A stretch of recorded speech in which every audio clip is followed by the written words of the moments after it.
존경하는 김제시민 여러분, 안녕하십니까? 용지면, 백구면, 금구면, 검산동 지역 나선거구 김승일 의원입니다.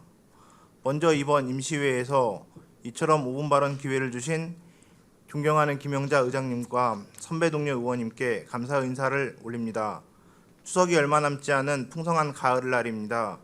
그러나 다시 커진 신종 코로나 델타 바이러스 감염증 확산세에 회복하던 경기가 위축되고 있는 어려운 상황에서도 생업에 매진하시는 김제시민 여러분과 추석을 앞두고 변이 바이러스 예방에 여념이 없을 박준배 시장님을 비롯한 공직자 여러분들께도 감사의 말씀 올립니다.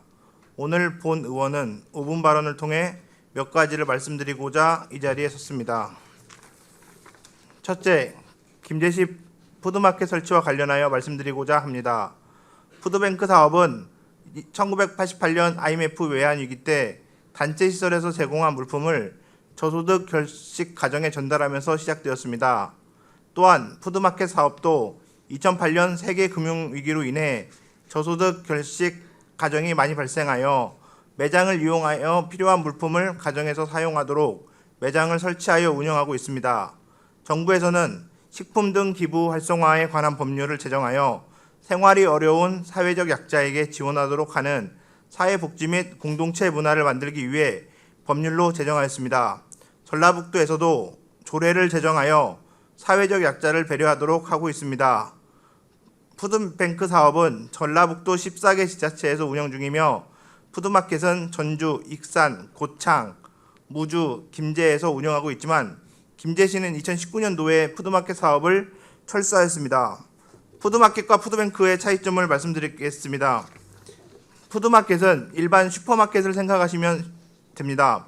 업체에서 후원받은 물품을 푸드마켓 매장에 진열하면 기초생활수급자나 차상위 계층의 세대들이 매장을 방문하여 가정에서 필요한 식품이든 생활용품이든 일정한 품목을 무료로 구매하여 가정에서 사용하고 있는 것이 푸드마켓 사업입니다. 푸드뱅크는 위탁업체 직원이 후원업체를 방문하여서 물품을 수거한 뒤 품목을 직원들이 임으로 가정에 배달하고 있는 형태로 운영하는 것입니다.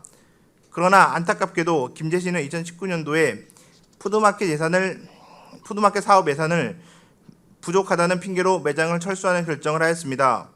사회복지에 들어가는 비용은 경제적인 논리로 평가해서는 안 되는 것입니다. 대한민국 헌법 제10조 모든 국민은 행복을 추구할 권리를 가진다라고 명시되어 있습니다.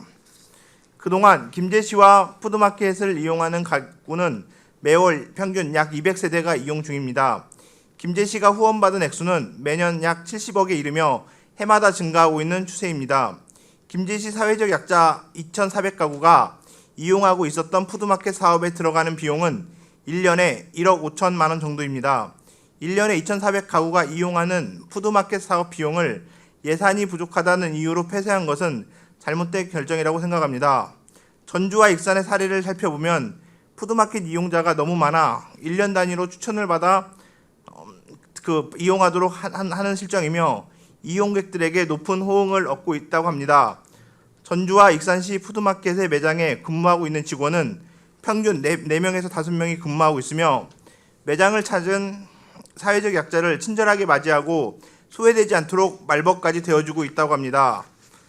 김제시 행정에서도 푸드마켓 매장을 재개장할 수 있도록 예산을 편성하여 사회적 약자를 보호할 것을 부탁드리겠습니다.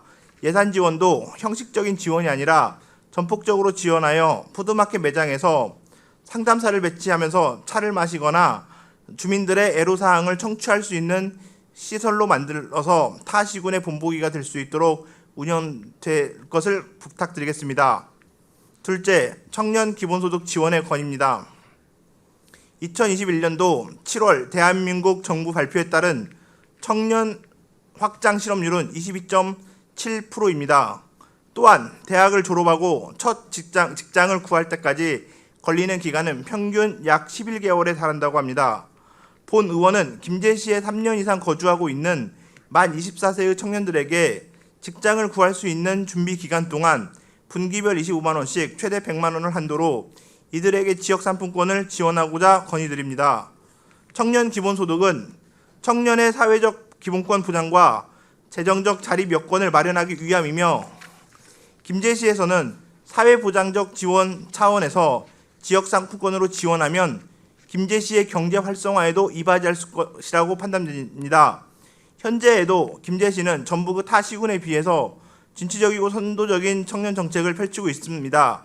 이에 존경하는 박준배 시장님 및 공직자분들께 제언드리겠습니다.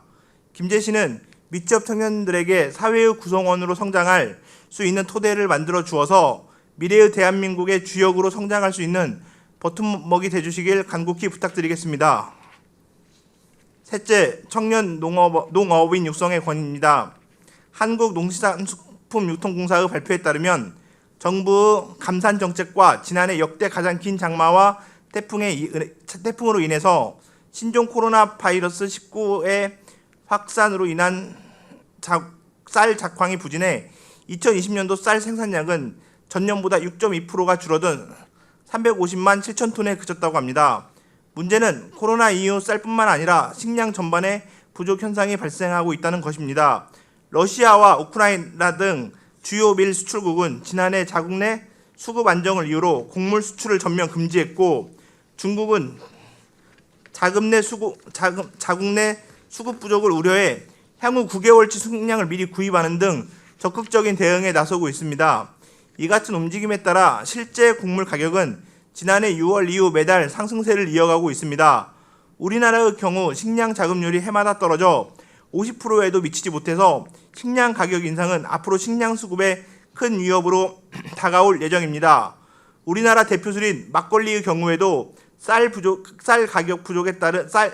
가격이 쌀 부족에 따른 원재료 가격 급등으로 최대 35%까지 올랐다는 발표가 있었습니다.